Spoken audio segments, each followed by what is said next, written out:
저는 오늘 읽은 말씀 고린도후서 12장 1절로 4절 말씀을 통해서 바울의 신비 체험, 영적인 체험에 대해서 우리가 함께 살펴보려고 합니다. 여러 신앙인들을 만날 때, 특히 요즘은 덜한데요, 한 20, 30년 전만 해도 누가 정말로 신앙생활을 잘하느냐? 뭔가 은사를 받은 사람, 그래서 방언을 한다든지 또는 무슨 신유의 은사가 있다든지 이런 은사가 있는 사람들을 신앙이 좋은 사람이라고 생각하고, 그래서 그 은사를 가진 사람들이 왠지 모르게 그 은사를 자랑하고 싶어 해서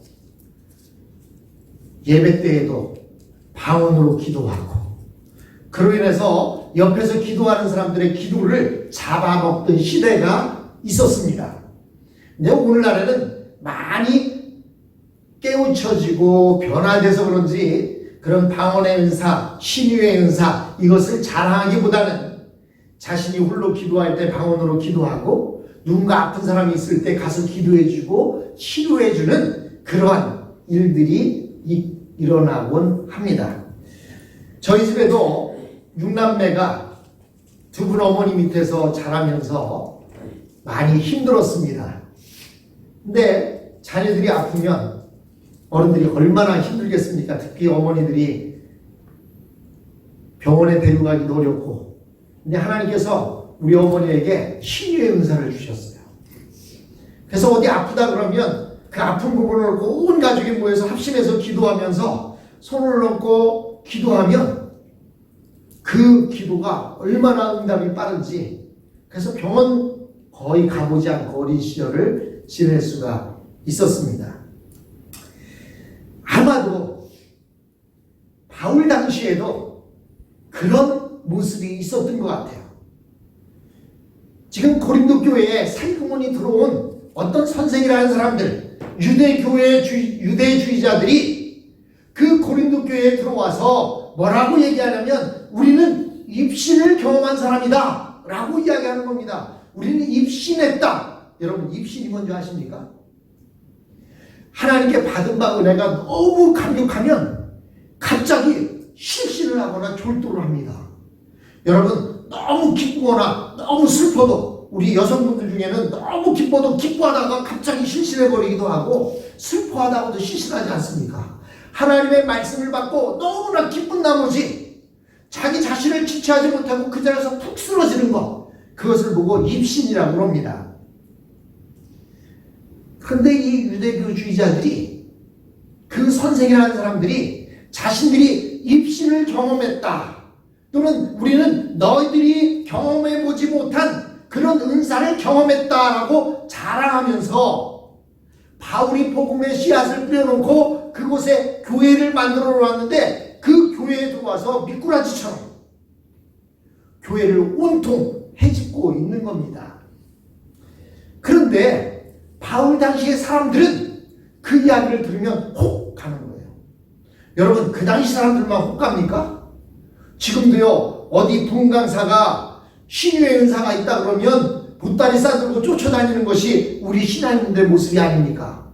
그런데 2000년 전 신앙인들의 모습은 어땠을까요? 예수를 믿는데 뭔가 내가 경험해보지 못한 다른 것을 경험하고 있는 사람이 어떤 이야기를 한다 그러면, 아, 저 사람은 나보다 영역이 더 좋아서, 신앙이 더 좋아서, 신앙 체험이 있기 때문에 저 사람은 능력 있는 사람이야 해서 그 말에 훅 가는 거예요. 다시 말해서 그 사람이 하늘에 가까운 체험을 했느냐 안 했느냐로 그 사람의 영성을 따지던 시대가 있었다는 거예요. 그것이 바울 시대에도 그렇게 되었던 것 같습니다. 그래서 그 당시 고린도에 들어와서 교인들에게 새로운 진리를 가르쳤던 사람들이 자신들 나름대로 자신들이 경험한 새로운 체험을 가지고 교인들을 현혹시키고 있었던 것입니다. 바울 선생님이 본인이 경험했던 것을 자랑하면서, 사실 이것은 자랑할 것이 아니지만 이미 말이 나왔으니까 얘긴데 하면서 말씀을 하고 있습니다. 저도 언젠가 제가 체험했던 영적인 신비를 여러분들에게 말씀드렸던 기억이 있는데, 사실 그것은 하나님이 나에게 준 체험이지 자랑하라고 준 것이 아니에요. 하나님이 나를 이렇게 사랑하신다, 믿음이 부족한 나에게 내가 너를 이렇게 사랑해서 너를 이렇게 붙들어주고 있다는 것을 깨닫게 하기 위해서 주시는 것이지 자랑하라고 주시는 것이 아닙니다.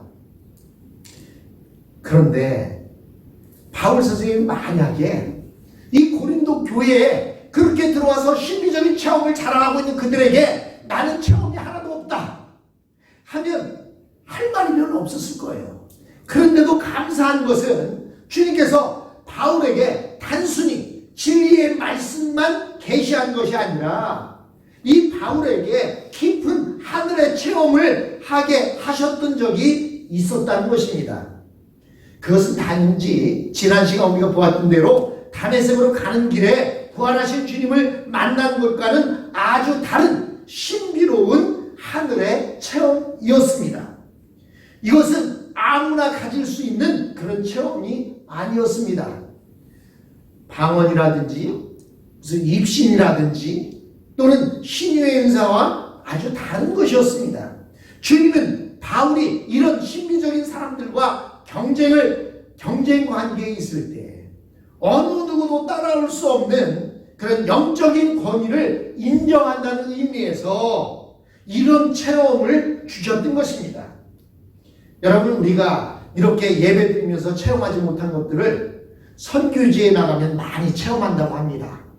선교지에 나타나면 안진뱅이가 일어서기도 하고요, 눈먼 자가 눈을 뜨기도 하고요, 또 여러 가지로 고통받던 자들, 말 못하는 벙어리가 말을 하게 되고요, 이런 체험들을 하게 된대요. 왜 그러냐? 그들은 아직 하나님을 잘 모르기 때문에 봐야만 믿는 거예요. 그러니까 하나님께서는 그 봐야만 믿는 사람들에게는 볼 수 있도록 그런 체험들을 허락하십니다. 그러나 요즘 이 자리에 모이는 사람들이 봐야만 믿는 사람들이 아니잖아요. 그런데 하나님께서는, 예수님께서는 이 바울에게 복음을 전할 때 혹시 그러한 문제가 있을지도 모른다고 생각하셨는지 바울에게 귀한 신비로운 체험을 할 수 있도록 해 주신 것입니다. 사실 새로운 선생님들이 바울 앞에 섰을 때 우리 옛말에 보면 이런 말이 있어요. 도사 앞에서 요령 흔든다 라는 말이 있어요. 이게 무슨 얘기냐면요, 도사가 얼마나 요령을 잘 흔들겠습니까? 요령이 뭔지 아시죠? 방울 이렇게 매달려 있는 거. 그런데 그냥 조금 설하는 사람이 도사 앞에서 요령 흔든다는 거예요. 아마도 이 새로운 선생들, 고린도 교회를 미혹해 하는 이 선생들이 자기들이 자랑하는 신비 체험이라고 하는 것이 바울 앞에서 볼 때에는 도사 앞에서 요령 흔드는 것과 다를 바가 없었습니다. 별것 아닌 것 가지고 자신들이 받은 신비로운 체험을 자랑했습니다. 그들의 행동에 상관없이 사도 바울은 할 수만 있으면 자기의 체험을 말하지 않으려고 했던 것을 본문을 통해서 우리는 잘 알 수가 있습니다. 그런데 그들이 너무 엉터리 같은 체험을 가지고 바울 선생 자신을 업신여기자 바울 선생은 마치 자신이 아닌 다른 사람의 이야기인 것처럼 과거 14년 전에 자신이 겪었던 신비로운 체험을 오늘 본문을 통해서 꺼내놓고 있습니다. 바울의 간접적인 이 이야기만을 듣고도 그들은 혼비백산해서 도망치고 말 거예요. 자신들이 입신한 것 자랑하고 있었는데 바울 선생님이 이런 체험을 했다는 얘기를 들으니까 그냥 깨갱하고 꼬리를 감추는 겁니다. 여러분, 그렇다면 도대체 영역이다, 영적인 능력이다, 이 말은 무엇입니까? 사도 바울은 이 영적인 능력은 하나님의 말씀을 바로 깨닫고 그것을 실천할 수 있는 능력, 그것이 영역이라고 말합니다. 영적인 능력은 입신이니 방언이니 무슨 신유의 인사니 그거보다 더 중요한 영적인 능력은 하나님의 말씀을 바로 깨닫고 그 말씀대로 실천하며 사는 것, 그것이 바로 최고의 영적인 능력입니다. 사람이 자기 기분이나 감정에 따라 행동하지 않고 성경에 기록된 하나님의 말씀을 명확하게 해석하고 그대로 살아갈 수 있는 능력, 그것이 바로 영적인 능력, 영역입니다. 그런데 바울 당시나 또 얼마 전까지만 해도 그런 소리를 하면 다른 사람들이 비웃습니다. 아유, 저 사람은 영적 체험이 없으니까 그냥 하나님의 말씀만 붙잡고 말씀만이 최고다 저렇게 이야기하지 하면서 비웃기도 합니다. 그렇기 때문에 바울 선생은 어쩔 수 없이 자신이 14년 전에 경험했던 체험했던 그 이야기를 꺼내놓고 있습니다. 1절로 2절에 보니까 자랑함이 나에게 이루은 것은 없으나 이미 말이 나왔으니 주님께서 보여주신 환상과 계시들을 말할까 합니다. 나는 그리스도를 믿는 사람 하나를 알고 있습니다. 그는 14년 전에 셋째 하늘에까지 이끌려 올라갔습니다. 그때 그가 몸 안에 있었는지 몸 밖에 있었는지 나는 알지 못하지만 하나님은 아십니다 라고 1절과 2절에 말씀합니다. 사실 바울은 자신의 체험을 굳이 말하고 싶어 하지 않았습니다. 왜냐하면 이런 말을 잘못하면 어떤 성도들 가운데는요, 그것만 나도 받고 싶어요 하면서 하나님의 말씀은 등한시하고 무슨 기도원에 올라서 소나무 뿌리를 뽑으면 그렇게 될 줄 알고 그렇게 영적인 신비에만 매달리는 사람이 있기 때문에 바울 선생은 자신의 체험을 굳이 말하려고 하지 않았습니다. 그런 그가 이렇게 자신의 체험을 말하는 것은 무익한 줄 알지만 부득이하게 말하지 않을 수 없다라고 판단을 하게 된 것입니다. 그 당시 사람들은 신비적인 체험에 빠져 있어서 그 체험이 없는 사람의 말은 아예 들으려고도 하지 않았습니다. 바울이 다른 사람들에게 아무리 하나님의 말씀은 그런 것이 아니라고 주장을 해도 사람들은 에휴, 저 사람은 영역이 없으니까 저렇게 변명한다 라고 비웃으면서 믿으려고 하지 않았습니다. 그래서 바울 선생은 진정한 영역이란 하나님의 계시의 말씀, 즉 성경을 정확하게 해석하고 그대로 실천하는 데서 온다라는 것을 알고 있었습니다. 그럼에도 불구하고 당시 사람들은 신과 직통 계시를 좋아했기 때문에 언어의 매개체로 전달된 말씀을 무식하게 생각했습니다. 바울 역시 예전에 이런 체험을 한 적이 있었는데 그것은 자신이 어떤 환상 가운데 세 번째 하늘에 끌려 올라가는 체험이었습니다. 바울은 1절에서 이렇게 말합니다. 주께서 보여주신 환상과 계시를 말하겠다고 말합니다. 여기서 중요한 것은 바울이 체험한 이 환상과 계시가 어느 때 일이었느냐라고 하는 것입니다. 바울은 자기 자신이 이런 체험을 했다고 말하지 않고 그런 한 사람을 안다라고 이렇게 표현해 놨습니다. 이 정도만 해도 엉터리로 자신의 신비주의를 자랑하던 사람들은 꼬리를 감추고 도망갈 수 있다라고 생각했기 때문입니다. 그렇다면 그때가 과연 언제일까?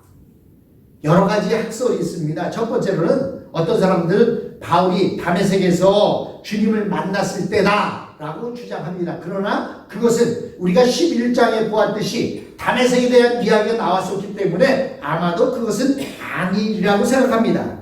또 어떤 사람들은 그가 그 뒤에 아라비아 사막에 가서 있었다라고 말하는데 그때가 아닐까라고 주장하는 사람도 있습니다. 또 어떤 사람들은 그가 선교여행을 갔다가 루스드라에서 유대인이 던진 돌에 맞아서 거의 죽게 되었다라는 성경 말씀이 있습니다.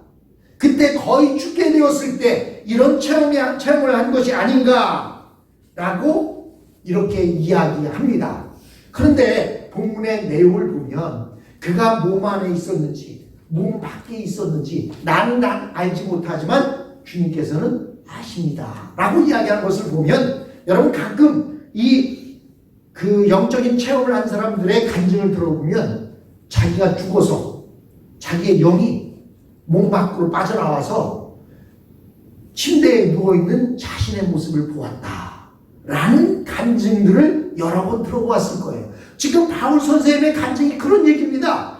내가 몸 안에 있었는지 몸 밖에 있었는지 모르지만, 내가 내 영이 빠져나왔는지 모르지만 그것이 어디론가 가서 세 번째 하늘 낙원에 내가 이르게 되었다 라고 말합니다. 그렇다고 한다면 많은 사람들이 주장하는 가운데 한 가지는 바로 루스드라에서 유대인들이 던진 돌에 맞아서 거의 죽게 되었을 때, 그때 이런 체험을 한 것이 아닐까라고 이야기들을 합니다. 그러나 14년 전이라고 하는 그 이야기로 볼 때에는 사실은 역사적으로 잘 맞지 않습니다. 어찌하든지 바울은 자기의 영혼이 세 번째 하늘에 올라갔던 체험을 말하고 있습니다. 사실 하나님께서 바울에게 주신 은사는 계시의 말씀이었습니다. 다메섹으로 가다가 주님을 만나고 주님의 말씀을 들은 것이 계시의 시작이었습니다. 그 후 바울은 지속적으로 주님의 음성을 듣고 편지를 쓰기도 하고 다른 사람들을 가르치기도 했습니다. 그런데 주님은 바울에게 이 외에도 특별한 환상적인 체험을 주시기도 했습니다. 대표적인 것이 그가 빌립보로 가기 전에 마게도니아 사람들이 손짓하는 환상을 보았다. 기도하는 중에 그 환상을 보아서 마게도니아로 이렇게 방향을 틀었던 것을 볼 수가 있습니다.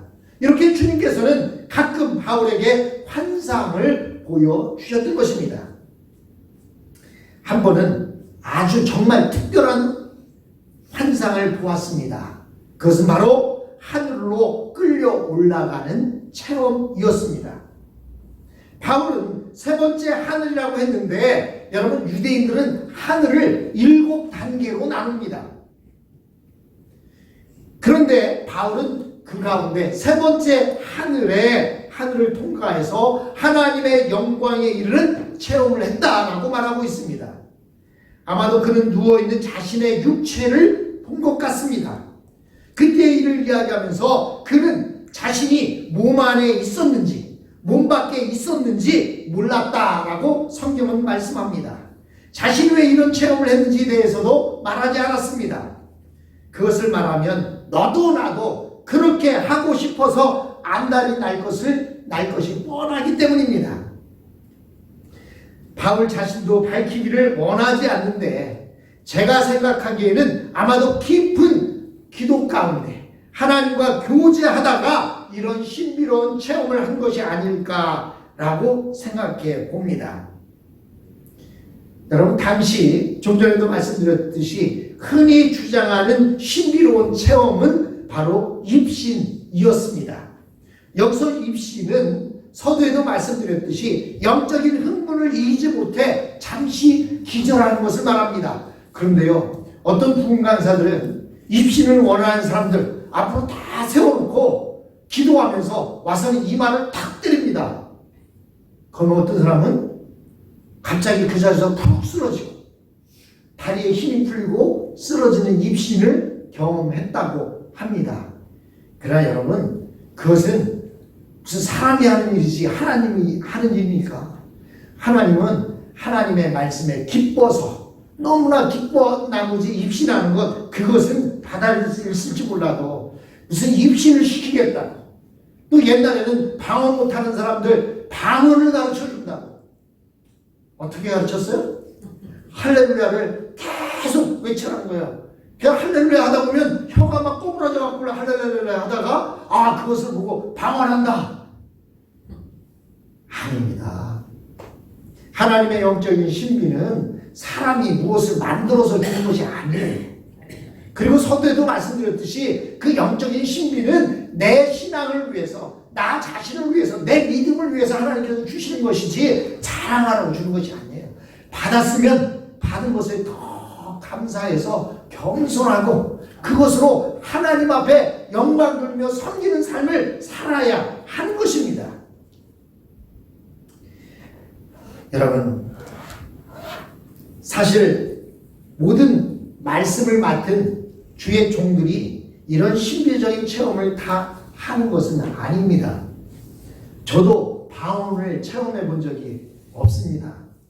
어느 때는 제 아내가 방언으로 기도하는 모습을 보면 나도 방언을 하고 싶다. 그래서 열심히 기도해 본 적도 있어요. 하나님, 저에게도 방언의 은사를 주십시오. 하나님께서는 저에게 방언의 은사를 안 주시더라고요. 사실 말씀을 맡은 종들이 모두 이런 신비로운 체험을 다 하는 것은 아닙니다. 이것은 아주 특별한 것입니다. 저도 제가 신비로운 체험을 한 것은 초등학교 4학년 때 아버지가 돌아가시기 전에 이런 신비적인 체험을 했고, 그래서 이제 교회에 가서 목사님 앞에 기도를 받고 제가 체험한 것을 간증하고 이렇게 여러 교회를 다니면서 어릴 때 간증을 했던 기억도 있습니다. 그러나 이것은 누구에게나 주어지는 것이 아닙니다. 이것은 아주 특별한 경우에 주어지는 것입니다. 우리는 보통 신비로운 체험이라고 하면 이 세상에서 의식이 있는 상태에서 성령의 부르심을 받아서 충만해지는 체험, 그것이 바로 신비로운 체험이라고 말하는 것입니다. 즉 이것은 이 세상에서 하늘의 영광을 맛보는 것입니다. 맛배기를 주는 거예요. 하늘에 가서 우리가 이런 삶을 살 텐데 하늘은 이런 것이 있어. 그 맛배기로 주는 겁니다. 그래서 그 맛배기는 먹어본 사람도 있고 먹지 못한 사람이 있는데, 맛배기를 먹어보지 않고도 그것을 사는 사람이 있는데, 어떤 사람은 의심이 많아서 그 맛배기를 먹고 이 맛이면 내가 이거 하나 사봐야 되겠네? 그렇게 해서 하나 사는 거예요. 즉 샘플로 주어지는 것입니다. 여러분, 이런 체험을 하지 못한다고 해서 믿음이 없는 것이 아닙니다. 영적인 능력이 없는 것이 아닙니다. 모두나 다 이런 체험을 하는 것이 아니라 특별하게 하나님께서 특별한 때에 체험할 수 있게 해주는 것입니다. 그렇다면 바울 선생님이 말씀했듯이 영적인 능력이라는 것이 무엇이냐? 하나님의 말씀을 옳게 분별하고 옳게 분별한 말씀대로 삶에 적용해서 살아가는 것, 실천하며 살아가는 것, 그것이 바로 영적인 능력입니다. 바울 선생님은 자신의 영적인 체험을 자랑하기 위해서 지금 오늘 이 본문을 기록하고 있는 것이 아닙니다. 고린도 교인들이 영적인 능력에 너무나 빠져있다 보니까 바울 선생님이 말씀으로만 전하니까 저 사람은 능력이 없으니까 입으로만 말로 전해서 저렇게 말하고 있어 라고 이야기했기 때문에 바울 선생님이 자신의 경험을 이야기하고 있는 것뿐이지. 여러분, 우리 모두도 간증 시간이 되면 이런 얘기를 하지만 무슨 떠벌리고 자랑하며 다니겠습니까? 그러나 그 영적인 체험이 나의 신앙을 굳세게 만들어주기도 하고, 내가 주님 앞에서 떠날 일이 있을 때에도 하나님께서는 나를 이렇게 사랑하셔서 이런 체험을 나에게 허락해 주셨지, 그 체험을 가지고 살아가도록 만들었다는 것입니다. 사랑하는 성도 여러분, 우리에게 가장 중요한 영적인 능력이 무엇입니까? 그것은 하나님의 말씀을 바르게 듣고 들은 말씀대로 실천하며 살아가는 것, 그것보다 더 큰 영적인 능력은 없습니다. 만약 우리가 영적인 체험을, 그런 신비적인 체험을 하지 못했다면 여러분들은 바른 신앙을 한 거예요. 자루나 우루나 치우침 없이 곧바로 가니까 하나님께서 그래, 쟤는 보지 않고 믿어. 보고 믿는 것보다 보지 않고 믿는 것이 더 복되다고 말씀하신 그 주님의 말씀대로, 여러분, 나는 신비 체험이 없어 하나님이 나를 안 사랑하나? 아니에요. 여러분의 신앙이 더 좋기 때문에 그렇게 하신 것이라는 사실 기억하시면서, 그러나 혹시라도 하나님, 나도 많이 힘듭니다. 나도 좀 이런 신비로운 체험을 좀 허락해 주십시오. 기도할 수는 있겠지만 주시는 것 하나님의 자유입니다. 그러나 받지 못했다고 해서 믿음이 없는 것은 아니라는 사실, 그것을 기억하면서 우리가 하나님의 말씀에 바로 서고 하나님의 말씀을 옳게 분별하고 그 말씀을 실천하며 살아가는 저와 여러분이 되었으면 합니다.